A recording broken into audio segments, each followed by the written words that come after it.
Welcome everyone, Arthur Babelis here, and it's time for our interview series. It is Monday, it is the 31st of October, it's Halloween. Halloween, yes, it's Halloween wherever you are in the world. If it's 31st of October and you're celebrating it today, maybe we can talk about Halloween. I don't know, what does that symbolize? What is that celebration about? I'm sure our next guest can give us an insight into these celebrations. Guys, I'm very excited today. We've got a very special guest in our interview series, and of course you know that we've been coming to you for the last 25-30 years in this field of complementary medicine, personal growth, human performance, to help you to level up your life, to help you to be able to take the next step, to discover the decisions that you need to make. I mean, people come to us, we have a conversation, we just talk about what's going on in your life, and we have a conversation to help you to discover the decisions that you need to make to be able to bring more love and more joy, more happiness, more success, whatever is important to you in your life. And this is what this coaching field is about, this healing field, this transformational evolutionary process that we all go through to become a better version of ourselves. And doing that over the last 25 and 30 years, I'll tell you, I've been blessed to come across so many wonderful people, students, colleagues, friends in this journey. I think that's what makes it, you know, a joy for us and an enriched experience for us. And this next person I met 5 years ago, they came along to one of my trainings, probably 6 years ago, maybe 7 years, I don't know how many, 5 or 6 years ago now, in one of our trainings in Melbourne. And she was on her own journey, and I'll tell you, the transformation has taken place in her life over the last 5 or 6 years, the person she's become, and what she stands for today, and what she's doing today, and what her mission is today. I was so excited to have her on board so we can have a chat to her, so you can find out about her, how she did it, what's her secret, and what are some of the tips that she can share with you so you'll be able to get the same results in your life. So everyone, let's give a big round of applause. Let's bring her down. Chantel Fellowes, come on down. And the crowd goes wild. Hey Chantel, great to have you. I love that. Now, hey, you're in Bali, right? So right now you're in Bali, so you're streaming live from Bali. So how's life in Bali for you? Yeah, life has been great. I mean, I can't complain. I live on an island with coconuts and sunshine and palm trees. So yeah, I definitely miss Australia, but I've been here for almost 7 months now. Wow. So yeah. I'm sure we'll talk about that, what led you to go there and what's the purpose for you being there, and you know, how is it that you serve your clients and your people and what you stand for. But I want to thank you for making time to be here. You know, as I said, you know, we come across so many people in this journey in the last 25-30 years, and you're one person that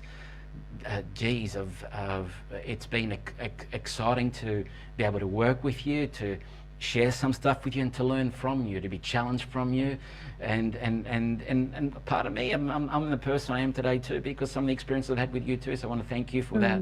And it was you know, when I thought about having you on today and just having a chat with you, I thought, wow, no better person than to start, I suppose, finish off October and start November by having a chat with you. Thank you so much.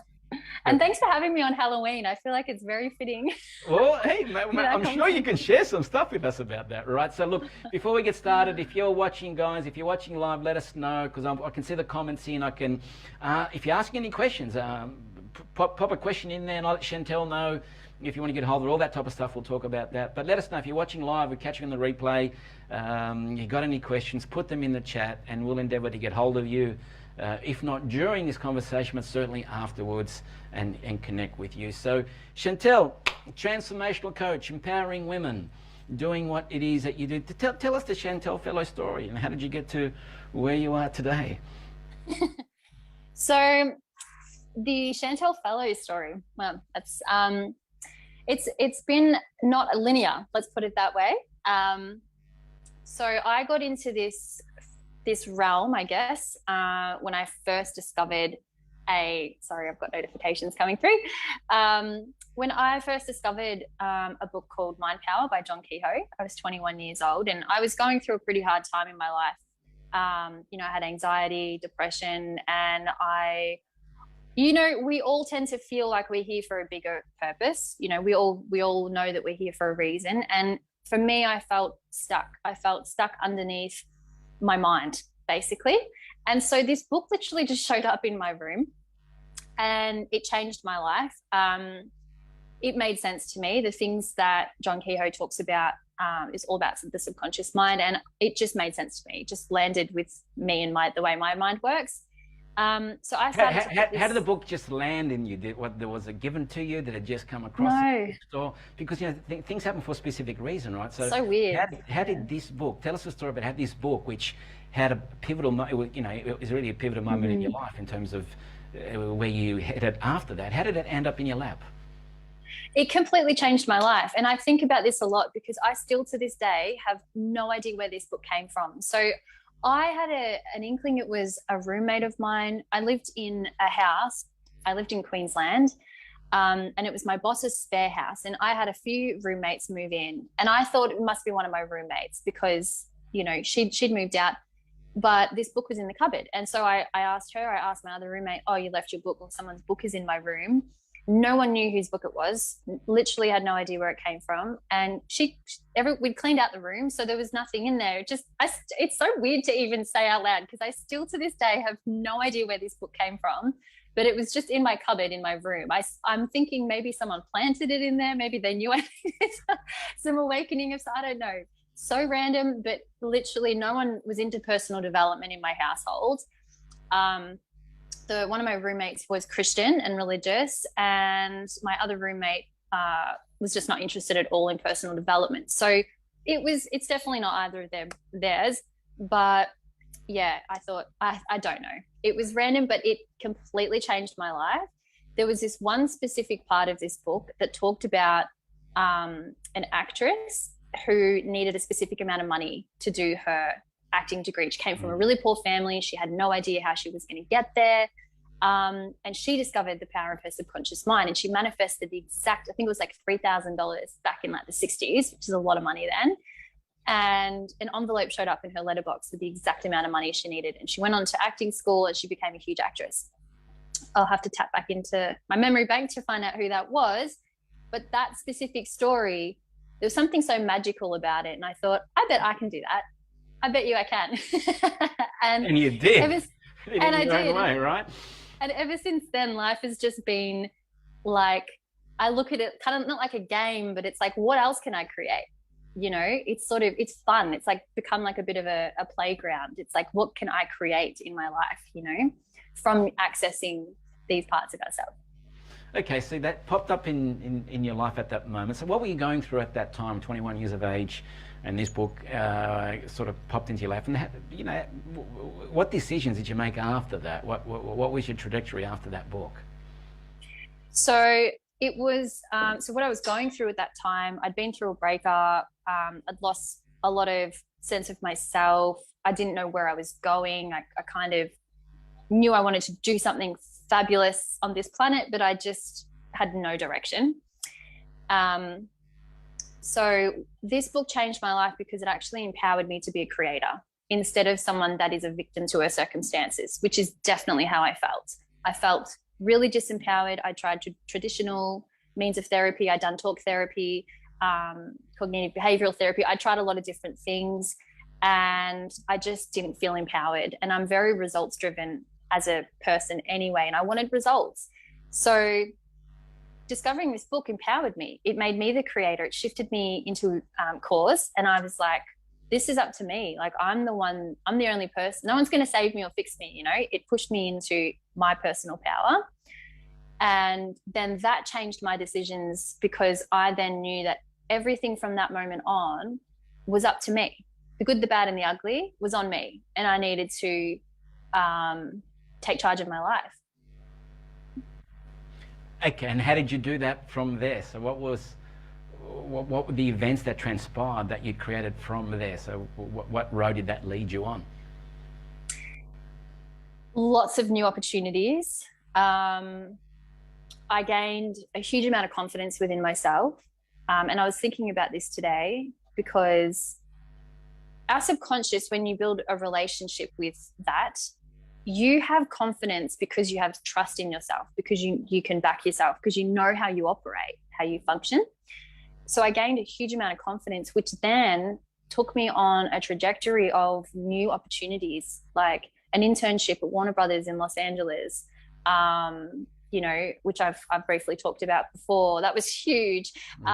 You know, for me, some girl from a small beach town in Rosebud. You know, I started my own business. I left the 9 to 5, you know, and it's these moments that feel really scary. And of course I still feel fear, but it allows me to be fearless in the sense that I've gained confidence to know I just need to give things a go. If it doesn't work out, that's okay. Try something else. And you just keep trying until something works. So that's what it's kind of done for me. It's given me a lot of opportunities because my drive is now coming from a place of pleasure and enjoyment and wanting to just go for it and see what happens. So look, we're talking about what over a decade ago, right? 12 years ago or something that this happened. So in that space, you've gone on this journey, and like everyone, we go through stuff, right? I think the stuff that we go through is actually what shapes who we are today and how we handle it. And like everyone else, you've gone through your stuff, right? And today, you're a transformational coach, you empower women. In addition, you're now a worldwide NLP trainer, right? You're looking to set up your academy there in Bali. You know, that's you know, you're talking about what, 12, 13, 14 years ago, we're talking about this book landed in your lap. And now you're living in Bali and you're building your business from there and you're coaching people from all over the place, from all over the world. All over the world, And people may look at you and say, well, it's easy for you because I'm sure, you know, everyone just, you know, does stuff for you. But everyone's gone through their stuff, right? Tell us, what's the thing that you want to share today with the listeners, the part of the journey that for you was, you know, this is a moment that you need to make a decision to change. What was the trial and tribulation that you went through? What was the dark night of the soul? What was the heroine's journey? And not all of it, just the part of it that really got you to where you are in Bali today, doing what you do, making a difference. Absolutely. Well, I mean, if I'm really vulnerable and honest about it, it's, I mean, life is going to throw curveballs. You know, is it Milton Erickson that says life brings pain all by itself? Your job is to create joy, right? Yeah. And that's truly, like, I've gotten really good at hurdling and moving through the boulders. They're not even curveballs, they're boulders that have come my way sometimes. And, you know, I know on the outside, it probably looks like I handle things very easily and seamlessly. And you know what? I probably do in a sense. I am very humbled when life knocks me down, and it has a lot. I'm not going to lie. It's not been easy. And, you know, I've come from a background where I've, you know, needed to be very independent and look after myself, coming from a single parent household and things like this.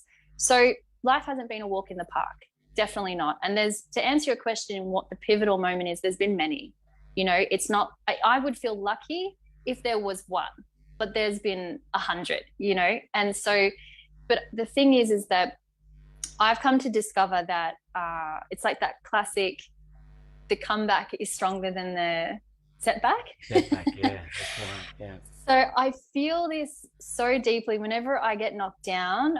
It's like a slingshot. I'm like, I'm being pulled back right now. And sometimes I feel like I've gone back 10 steps, you know, but then I just keep in my mind, my mindset is the strongest part of me, where I'm like, no, I'm about to fly forward. If this setback is huge, I'm about to propel even further. So for me, I had a massive setback 2 years ago during COVID, which I've briefly talked about, but that was horrifically a crumbling of my identity and a relationship. And so that was definitely kind of like a dark night of the soul moment, and probably one of the most painful experiences I've ever had to date. You know, and probably your biggest growth ball too. It's probably your biggest curveball, but biggest growth ball. All of us. I mean, you know, as a spirit in this physical body, you know, we are on this physical planet, and it's about relationships, how we connect with other people, how we share ourselves with other people. And you know, as Tony Robbins says, right, relationships is where you can experience the highs of highs and the lows of lows, and that's the one area that you're faced to face stuff yourself in order for you to grow. And that's what happened for you for 2 years ago, and you went through your journey to to heal, to become aware of the stuff from the past that maybe we hadn't processed. All of us have got unprocessed life experiences. I mean, people call them traumas today, right? It's like a buzzword, trauma, but it's true. You know, we need to heal those events, heal those traumas, because they're the things which are blocking us moving forward. And one thing I have to say, you do the work. I watch you and I see you, and you lean into the stretch. You lean into the lesson. You lean into what you need to do to become a better human being, and that's why it is you do what you do. And that's what's happened for you over the last 2 years, in my opinion. And that's why you're there where you are. Absolutely. So that was a big slingshot. That was me feeling like I had gone 10 steps back, and then it propelled me because I learned some really valuable lessons through that. Pain and suffering have always been a really big teacher. But this was really a crumbling of my inner matrix, my internal world that needed to be rebuilt from the inside out. And it started with my outside world crumbling, and then my inside world crumbled. And then now I needed to build again from inside out. So that really put me on an amazing journey to reconnect me with some 12-year ago subconscious things I'd learned about from a long time ago. I stripped everything back to my first teachings. And that created the life that I'm living today. And I managed to create a whole new reality. So when was that? That was March. No, I moved here in May. Yeah. So March was when I awakened back to that using my subconscious. And within 55 days, I had completely transformed my life. I was already living in Bali. I'd grown my TikTok account to like 150,000 followers. I was booked out months in advance. My whole life, there was a completely different reality that I was living in. Yeah. And you manifested that for what purpose? What do you stand for now? What is it that you, how are you contributing now? What is it that Chantel Fellowes does to make this planet a better place? Yeah. So definitely creating bigger impact, which is something I wanted to do. I wanted to reach more people, bring a level of authenticity into this space as well. And when I say authenticity, I just mean like a bit of a realness, you know, and just to give people hope, because that's honestly what I needed at that time. And I think, it kicked me up the bum. Basically, I knew I had a purpose here and I wasn't living it. I was being naughty. I was sitting in self-pity, wallowing, complaining for far too long. And that was necessary for a while, but it was like, I have work to do, and I wasn't doing it. Well, most people do that, right? We all go through stuff, but they don't have the resources, they haven't had the learnings or the tools and the skill sets for them to be able to work with that stuff. And so tell us, what are the things that you did, what are the things that you've learned over the years that now you put together in your own individual way, and then tell us about, you know, this program that you got, because that's really a result of all this stuff coming together, right? Yeah. So what was the first question? Well, so you went on a journey of learning, right? So what is that you did? What tools did you acquire along the way in order for you to be able to start doing the work on yourself? And because people are listening saying, okay, well, how did you get out of this mess? How did you get out of the last 2 years? I'm sure you just manifested it, but what did you do in order to, how did you do the work? Well, manifestation is such a buzzword now as well, isn't it? So I want to talk about how we create our reality, right? Because, you know, we're talking about the art of subconscious creation. So the thing with the subconscious mind, it doesn't discriminate. We can manifest ill health. We can manifest failure. We can manifest, you know, tragedy also. We can manifest miracles. We can manifest healing. We can manifest really amazing success, for example. I think manifestation has become a bit of a buzzword in the sense that it's all about the dreams, you know, and the shininess and the brightness. Yes, that is part of it, but you can't have that without the polarity. You can't have that without also taking ownership of realities that we have lived in as well, even if it has sucked. So the tools that I have learned, you know, I started doing subconscious reprogramming work, like I said, from 21. And this is 3 very simple steps, which I've then fused into the work I've done, I guess, the subconscious is working with feminine energy. And as you know, we have the conscious mind and the unconscious mind. So it's about working with the masculine and feminine aspects of ourselves, creating the one mind, and using that to manifest or create, as what I like to say, a new reality. And without giving too much away, it comes down to imprinting, needing to imprint your subconscious with the things that you actually want. The way to access that, is through a few different techniques. It's very simple. It's a lot more simple than you think. And there's all the techniques that you've put together, like you've learned all these tools and you've put them together in your own individual way, where you're created this program, right? You've got this program that's already run. You've run it a number of times, and it's 66 days. You were telling me, and it's a Facebook group, and this is where you teach people these tools. Yes, exactly. It's a 66-day mindset training called Mindset Shift 66, and it's a very long story, but basically, it's a good story, though. I want to hear the story. It is a good story. Basically. I had like an aha moment during COVID when I was going through all this kind of stuff. And it's a long story, but basically I learned something interesting from a spider. I was watching for months, observing this spider in my garden, weaving its web every day. And there's something very interesting about spiders because they work with the energy, magnoelectricity and all that kind of stuff. And their actual web is also magnetic as well, the actual fiber itself. So they're a very interesting creature, and they weave sacred geometry, and they're very tapped in a lot of ways. They're scary and they're kind of gross to look at, but energetically they know their stuff. So it was a mixture of that and doing research and learning more about that and the subconscious mind and imprinting, that I was able to kind of bring them together, the web and the imprinting, and create this program. So it's called weaving, it talks about weaving a new reality, which is what I did, which is how I got to Bali. So I weaved, like I said, a new reality within 55 days, but you've got to complete the 66-day cycle to close it. But and why 66?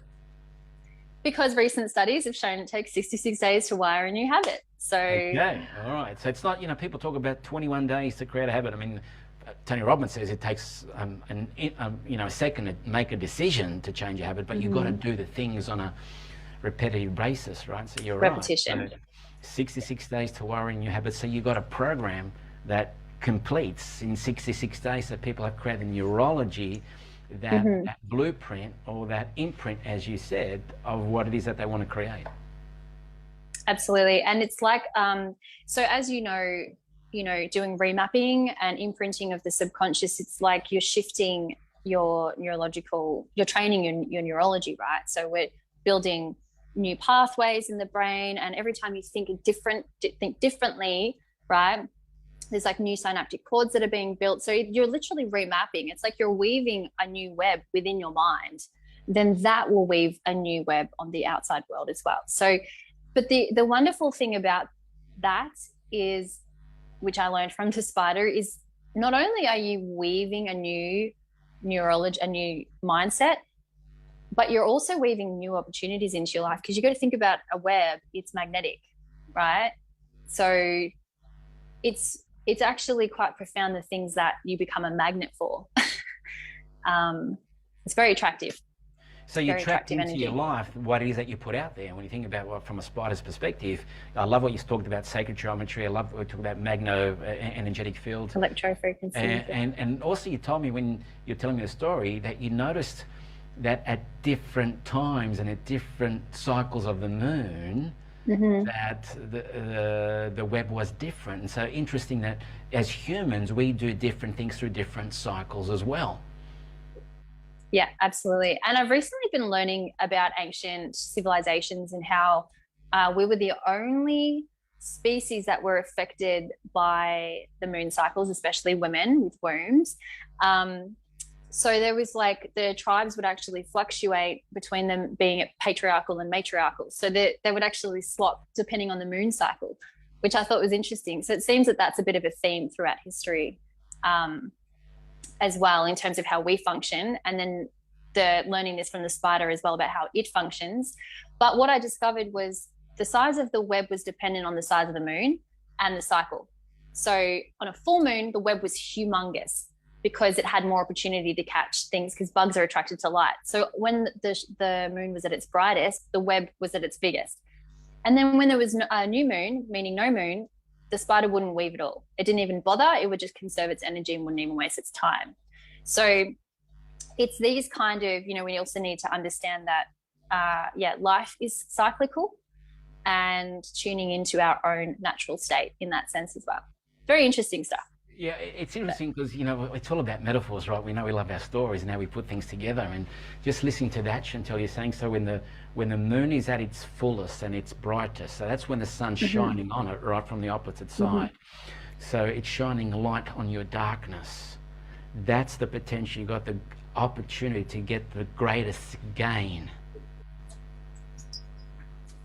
So, absolutely. I love that. Love that metaphor. You think about it as human beings, when we shine light on our darkness, once we get to see what it is that we have there, and learn from that, that's where our greatest gain can come from. But yet so many people shy away from that work. They get scared from that inner work or that darkness, and they think, oh, that's not me, I would never do that, or it's not for me. I mean, how do you help those people? Because unless you move into the obstacle, unless you move down that heroine's journey or the hero's journey, you're just going to stay stuck where it is that you are right now.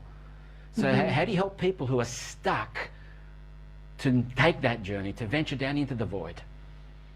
Well, I have to say that is the place. That's the place to weave from. So in the first module of Mindset Shift 66, you actually talk about your life depends on it. You have to weave from a place where you're absolutely fed up and things need to change, like ASAP, like yesterday. It's like, you don't weave from an energy of like, oh, everything's so wonderful and great and amazing and I love life. It's that stuff comes later. But where you actually weave from, where you take action from, is the pain point. It's the pain state. It's the bifurcation point, right? The point where you need to actually move.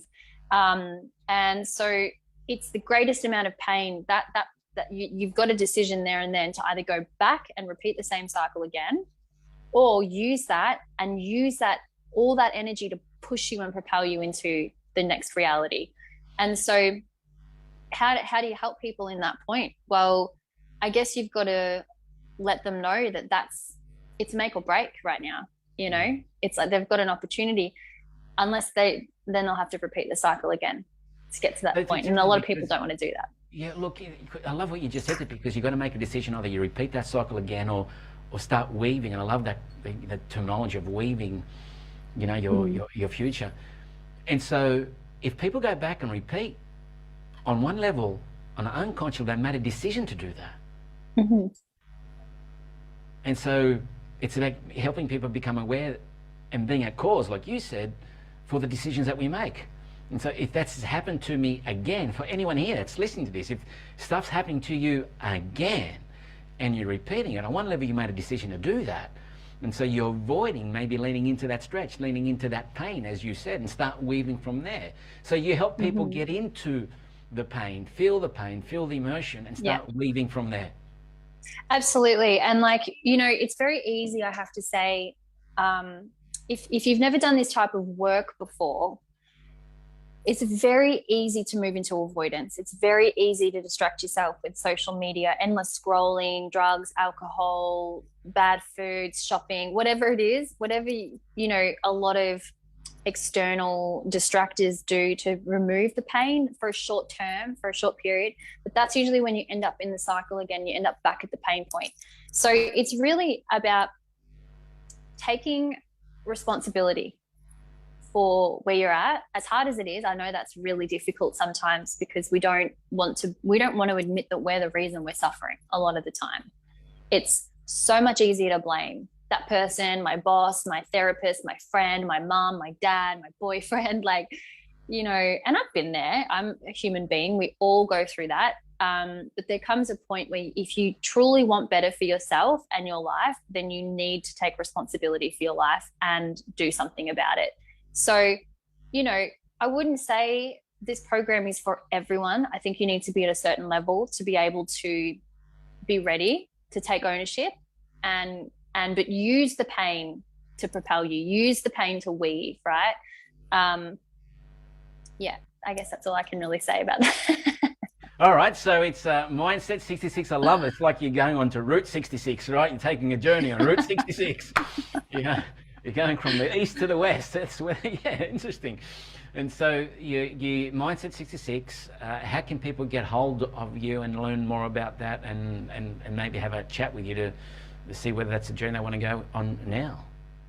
Yeah, absolutely. So my Instagram would be the best place to reach me. I have a link tree in my bio that you can book a free call with me if you wanted to talk more about where you're at and the program and see if it's something that you're interested in doing, whether it's now or in the future. The great thing about the program is that you can start at any time and it's self-guided. I go live in the Facebook group every 2 weeks and do live coaching. So yeah, basically you can get started whenever you enroll. I mean, and when you think of the grand scale of things, 66 days, it's not really that long. And when you think about the cycle of your life, but that's probably the best way to get in touch is either book a call or you can just enroll straight through via that link. Okay, so your Instagram handle, how do they find you? It's Chantel Fellowes, so I can put it in the comments if that's easier. We'll put that there. Yeah, we'll do that. We'll have one of the girls from that work with us at the MBX. I'll probably put that in there right now. So if you want anyone's listening, and just so fascinating to know not only what this program does, the Mindset 66, but the story behind it and the metaphor in terms of how you weave your own energetic web to attract in your life the very thing that you want. That's what we all do. We have an energetic web that we bring to us the things which are attracted based on our frequency and vibration. So what this program does is help you deal with all the things that are stopping you from moving forward and to weave from that space of pain to get into that frequency, attract all the things that you want in your life. So get a hold of Chantel at Chantel Fellowes on Instagram and get into the group. Now, I know you love your hypnosis too, and you've put together a couple of hypnosis scripts, and you love spinning your tunes, because that's part of your hobby too, like, all right? DJing, yeah. Yeah, tell us a bit about that, because you sort of integrate sound with your healing too. Integrating sound. Well, I don't produce at the moment, but that is something that I would like to eventually get into. But yeah, I mean, hypnosis is wonderful. I think it's one of the most incredibly powerful ways to transform your beliefs and transform, your heart and everything like that. So, I mean, I haven't quite fused any of my music with it just yet, but that is something definitely on the horizon as a creative project, of course. So. Well, I remember you started it. You put a couple of tracks together early on in the piece, and they were quite good. So my suggestion to you is that you consider exploring that even more, and how do you get that into? How do we get to Mindset 66 version number 2? Yeah, number 2. I mean, it's like everything's constantly evolving. I know with ourselves, each time we run our program, it's not the same program that we delivered last time, and let alone 3 years ago, 5 years ago, 10 years ago, and because we're constantly evolving. And so as you grow, as you know, you're going to be able to bring a whole different level of experience to working with people. And that's what's exciting. I see you now and the level of experience that you bring into working with people. It's phenomenal. So tell me, what are some of the takeaways that you want people to take away themselves, to know, if you can give them 2 or 3 tips or lessons in terms of what they can start focusing on right now, what is it they need to do to start weaving the futures that they desire, what would they be? So the first thing that came to mind about personal responsibility is when we talk about weaving or the greater web, right? Holographic brain. it's good to understand that whatever you're weaving in your own reality is actually contributing to the greater web. So you're actually affecting other people's energy with your own, if that makes sense. So this was something that really helped me take personal responsibility, because you don't realize that your thoughts and your frequencies are affecting the collective. So it's about understanding, what part am I playing? What part am I playing? What energy am I contributing to the grid? Basically, if it's a crappy energy, then other people will suffer as a result. So I know it sounds cliche, but it truly is like we heal others when we heal ourselves. So even if that connects you to a higher purpose, I really suggest getting outside of your own stuff and thinking about a higher purpose, in terms of like using that as a motivator to want to be better, to want to evolve, to want to be a better person and contribute better things to the world. So that's one thing about personal responsibility. The second thing is, it's so much more simpler than you think. It's, there's all these big words that come in, this kind of stuff, but it's really simple. It's a very simple process to change your life. It just takes commitment and showing up for yourself 10 minutes a day. Really, it's not that hard. So you do have the power. You have all the resources that you need to transform. And the last one is just to also not take life too seriously and your healing journey. Yeah, I love it. I love it, because, what you're saying is, number one, to think about the bigger picture, because what you put out there, your thinking, your thoughts, your aspirations, the work that you're doing actually affects the greater web. Love it, right? Yeah, it does. Yeah. Commitment, number two, show up. And number three, hey, have fun doing it. Have fun. Don't beat yourself up. Take it easy. So many times we make things more complicated than what they need to be, and turn them into as I say the saying, mountain in molehill into a mountain, right? So that what's the point of doing that, when all you need to do is just put these processes in place and start taking the responsibility and start moving forward. Chantel, look, I really loved having a conversation with you, and we got all these comments in, people saying it's great, it's fantastic. Your Instagram link is already in the comments, which is good. And awesome. So look, guys, if anyone wants to connect with Chantel, or just like her, or connect with her Instagram handle, and find out about her Mindset 66 program. It's something you can start pretty much straight away. And I can tell you, knowing this woman for the last 5 years, the journey that she's been on and the growth that she's gone through, if that's an example of what you're going to be experiencing in her program, you got to jump on her right now, because this could, you're only one decision away from the life that you were destined to live, or one decision away from your next breakthrough that leads you to a better relationship, a better health, a better business, and a bigger impact in terms of what it is that you want to do. But you need to make that decision. And this is a journey people need to go through these programs to make the decision on what the next step is for them to move forward. So Chantel, thank you so much for being here. Thank you. Guys. Thank you so much for having me. Everyone else as well listening, thank you. Put in the chat if you heard it live, or catch it in replay. If you got any questions, just put in the comments there, and we will get hold of you. And Chantel, I'm sure, will put her comments in there as well too, and connect with her, because that Mindset 66. The story of the spider. You're the real Spider Woman now, right? You're Peter Parker, your heart out. So hang on there, Chantel. I'll end this live. So guys, thank you so much. We'll see you soon. Next week we'll have our next speaker. And anyway, have a great week, and we'll talk to you all very soon.